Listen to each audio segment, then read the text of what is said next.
Specialist here at OIF. Hi, everyone.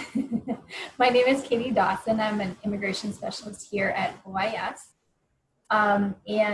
This evening, we're going to present some general information about international student employment options. If you have some general questions that would benefit the group, I think we'll have some time for questions. If you have more specific questions that are specific to your personal situation, it would be best to talk with your immigration specialist. So let's get started. Okay. So these are the topics we're going to cover today. First, what is the difference between work and volunteering? The term volunteering is used sometimes in ambiguous ways, so we want to define that a little bit more clearly. Just a few important reminders. And then the various types of employment eligibility based on a student's immigration status, as well as some key takeaways and questions. Okay, so not sure if people would be able to sort of raise their hands. Just would be interested to know who is an F1 student. If you have the ability, okay, got some 2, 3. Okay.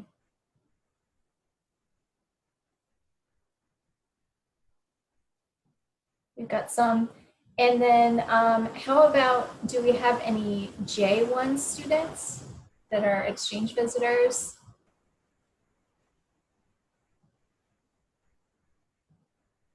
Looks like maybe we do.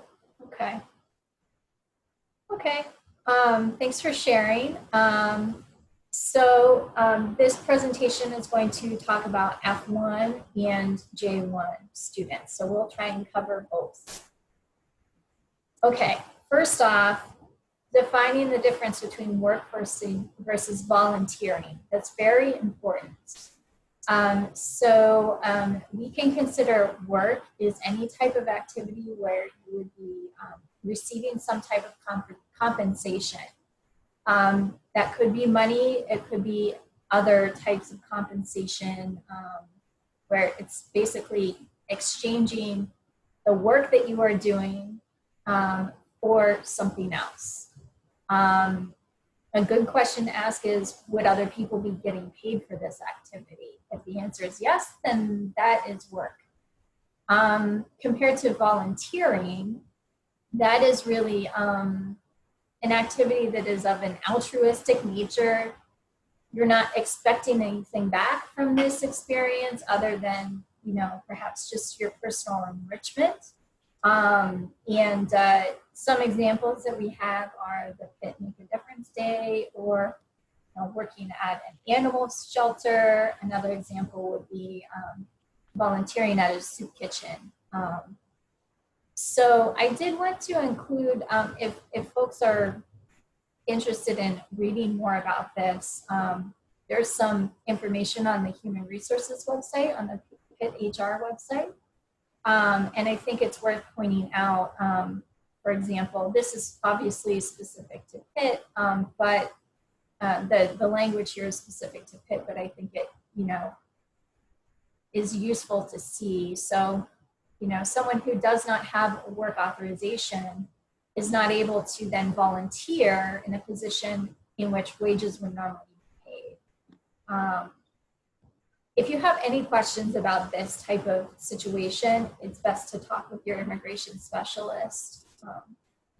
So just some important reminders. This is a basic overview. You each have an immigration specialist that is assigned to your school. If you ever have questions, that's what we're here for, is to help address your questions and provide you information so that you can make well-informed decisions. We do also have a lot of information on our website. So that's a great way to get familiar with these topics or dive a little bit deeper into what you would need to do. That's always available to you even when our office is closed. So let's start with on-campus employment. So on-campus employment would be employment that is located on the Pitt campus, whether that may be working in a lab or when the union, the William Pitt Union is open, working in a union. It's working at the university, being paid for by the university.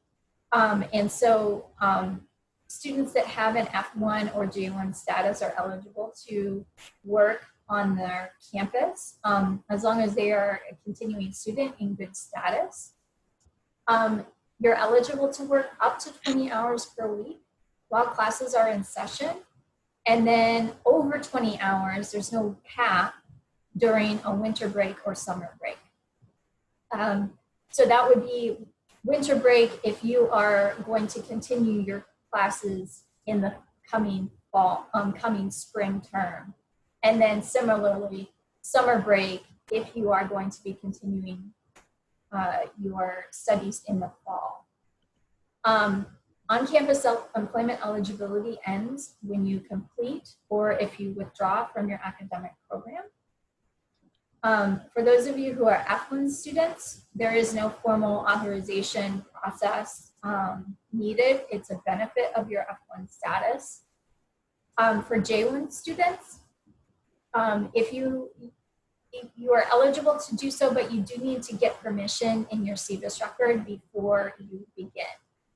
So there is a form in My OIS that you can request permission to accept on-campus employment, and OIS can review and approve that. Your immigration specialist can approve that for you. It's valid for 1 year for J1 students.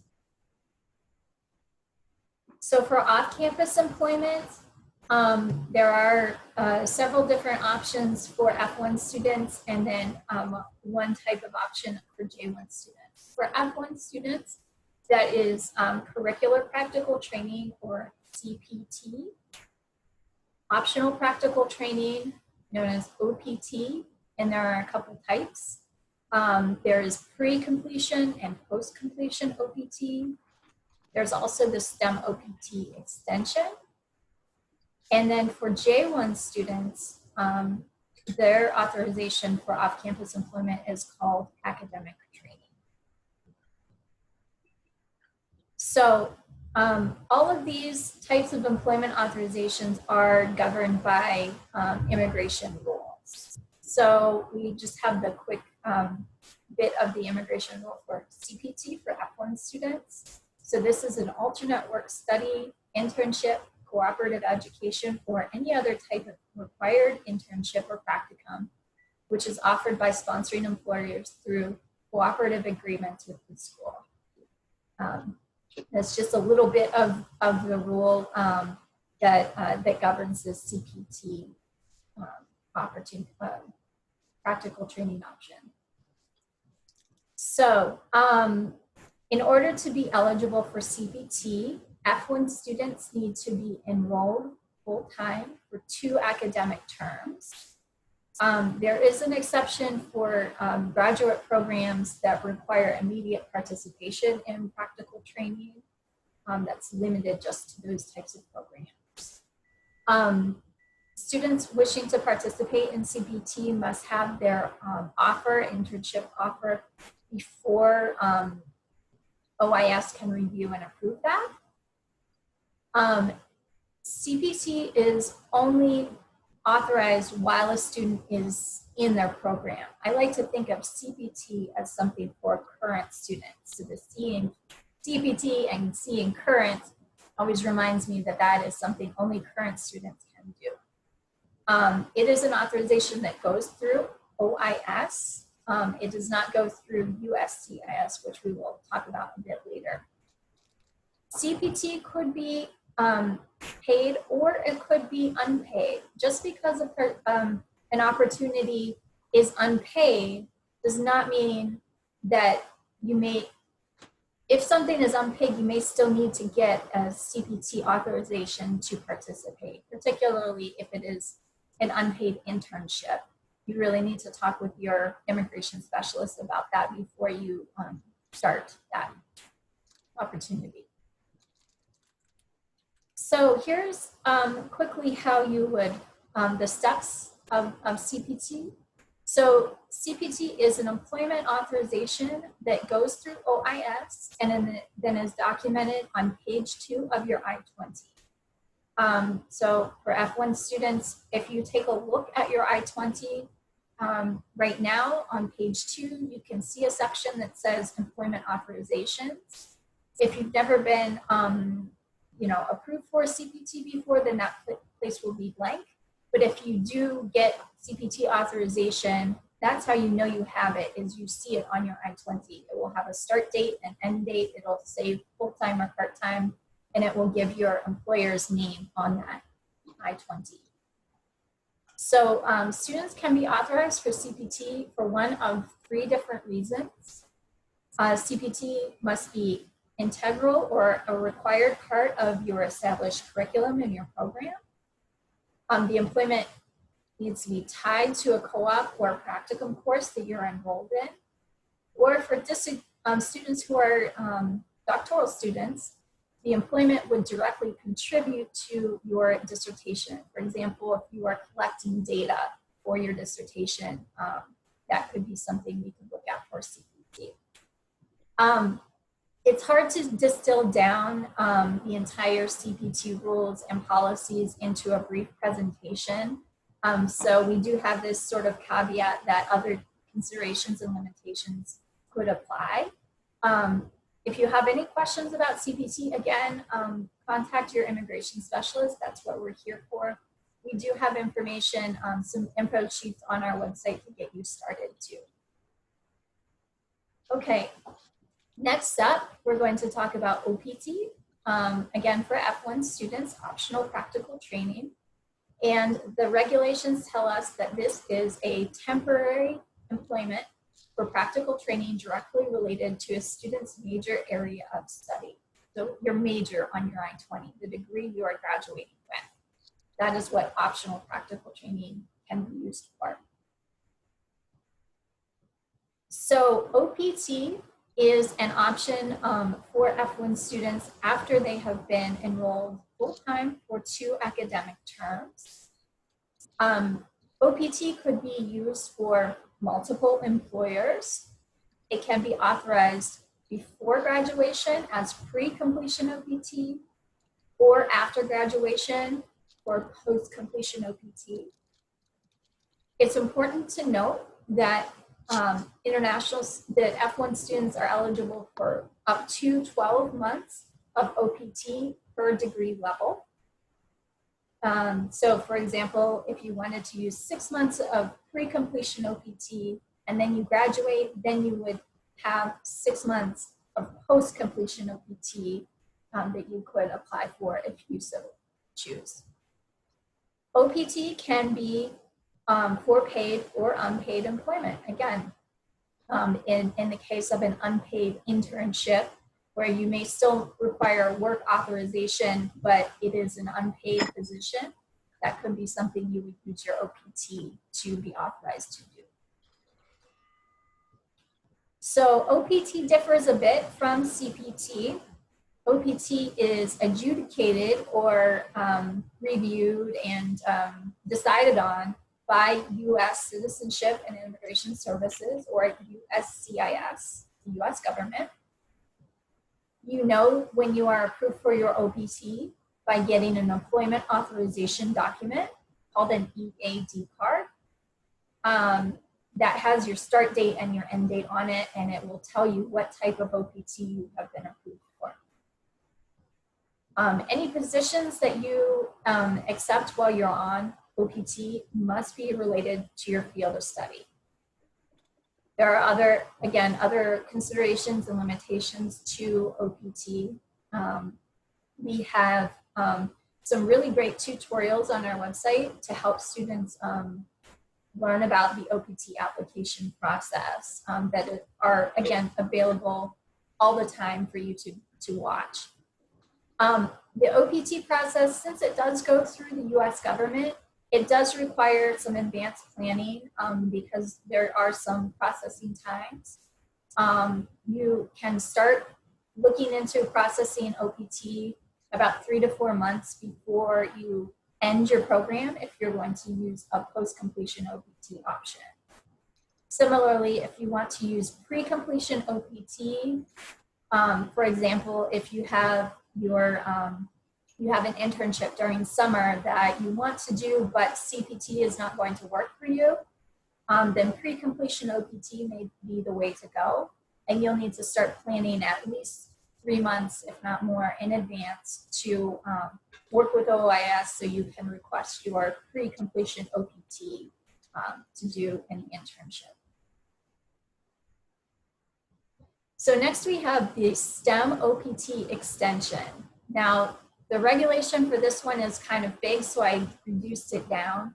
But basically, this is a 24-month extension for students who have earned a degree in a qualifying STEM field. Again, if you're not sure if your degree is STEM eligible or not, you can always contact your immigration specialist. There is a list of STEM eligible degrees that we can review. This is for a qualified student who can apply for an extension of their OPT while they are currently in post-completion OPT. STEM extension comes after post-completion OPT. First, you apply for your post-completion OPT, and then after that, you can apply for the STEM OPT extension if you have a qualifying job, a STEM degree, and you meet all of the requirements for this.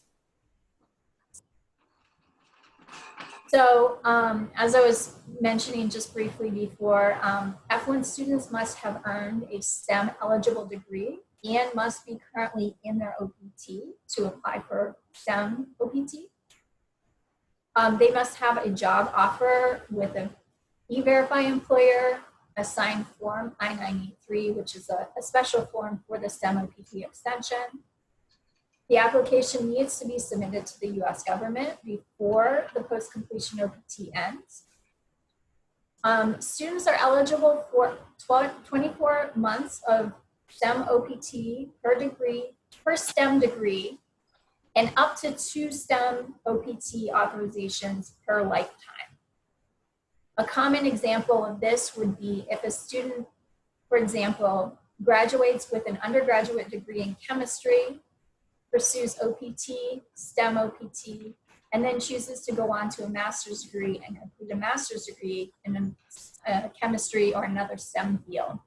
At that point, the student could choose to apply for OPT and STEM a second time. Now, if they went on to pursue a third degree, a PhD, they could apply for the STEM for OPT, but since they have already used their 2 lifetime limit of STEM OPT extension, then they would not be eligible for that at that point. That would be over many, many years, but sometimes students choose to do that. One final consideration that I've written here on the slide is that all STEM OPT employment must be paid, contrary to either CPT or OPT. There are a lot of resources for helping students and employers with a STEM OPT questions. We have a fact sheet on the OIS website, but there is this great resource for students. Again, it's the official government website called Study in the States. There's a STEM OPT hub that has lots of information about the STEM OPT application process, reporting requirements, and various important information related to this type of employment authorization. So just looking quickly at what are available for F1 students. CPT, curricular practical training, could be authorized. It says unlimited, but really any type of employment on CPT needs to be directly linked to your program. And there are institutional limits to how many times students can apply based on your program. It has to go through your program. The good news, though, is that the processing time is relatively quick, and it's reviewed by OIS. It goes through your immigration specialist and your academic department, and then gets printed on your I-20. OPT, by contrast, again, that's up to 12 months total, pre and post completion. The processing time can take about 3 months on average, but it can range over the seasons. It is adjudicated by USCIS, which is the US government. Similarly, the STEM extension is 24 months. Processing time is very similar. It's the same forms you would be using, just slight difference with the types of information you would be sharing with USCIS when you apply. Okay, shifting gears. Here we have J1 academic training. And so this is for J1 exchange visitors. The primary purpose of academic training is to permit a student to participate in a program during their studies without wages or remuneration, with the approval of their academic dean or advisor and the responsible officer. So a responsible officer, that's your immigration specialist. So academic training, or AT, is work, training, or an experience that is directly related to a J1 student's field of study and is an integral or critical part of the student's academic program. It's similar in that regard to F1, although it has a different meaning. So for a student to be eligible for academic training, they must be in good academic standing. They can participate in academic training during or after completion of their program of study. Academic training could be for a part-time experience or for full-time experience.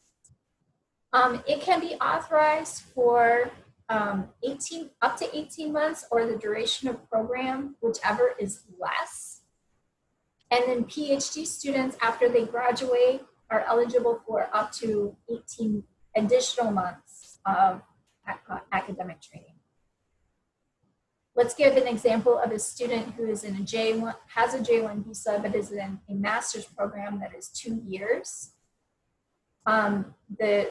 A student in that situation would only be eligible for the maximum of 18 months of academic training, because that's the maximum for anyone less than a doctoral student in a lower degree program. The academic training authorization must go on the student's DS 2019 before that student begins participating in the experience. And important to know, all J1 students who are participating in post-completion academic training must continue to maintain their health insurance requirement that meets the J1 visa requirements.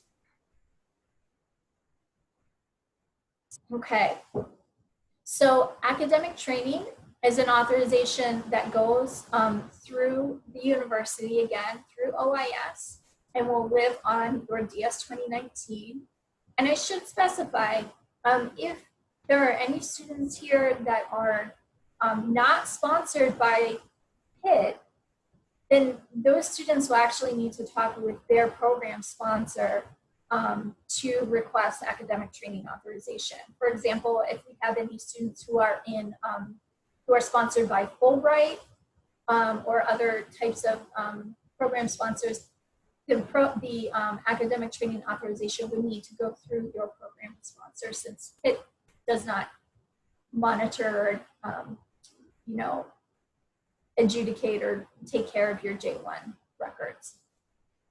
So jumping back to the slide, when you apply for academic training in MyOIS, you must provide a detailed offer letter that provides information such as the dates of the opportunity, the location, your supervisor, the job duties, what you will be doing, what you'll be learning during that experience, And we also do need to have a letter that recommends you for this and provides that link to your program so we can see that it's integral or a critical part of your degree program.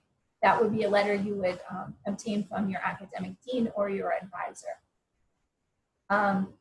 So again, this is hard to distill down to just a few slides. It's more of a detailed process than that.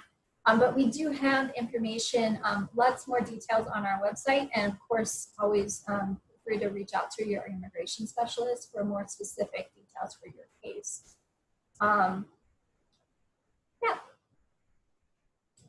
So another reminder, just important to keep in mind that when you do earn any income in the United States, you would need to pay taxes as well. And you would need to file taxes, tax return forms for both the federal, the state, and the local level if you have earned any income. Again, we do have information on our website about tax information. Unfortunately, OIS immigration specialists are not tax advisors, so we can't advise you specifically on taxes, but we do have lots of resources to help get you started on the right path to figuring that stuff out. Generally, the tax filing deadlines in the United States are on April 15th for any income earned in the preceding year. Okay, so we're almost finished here. Just some key points, and then we can open up for any questions there might be. It's very important for your immigration status that you only work as you are authorized to do so. It's important to know that,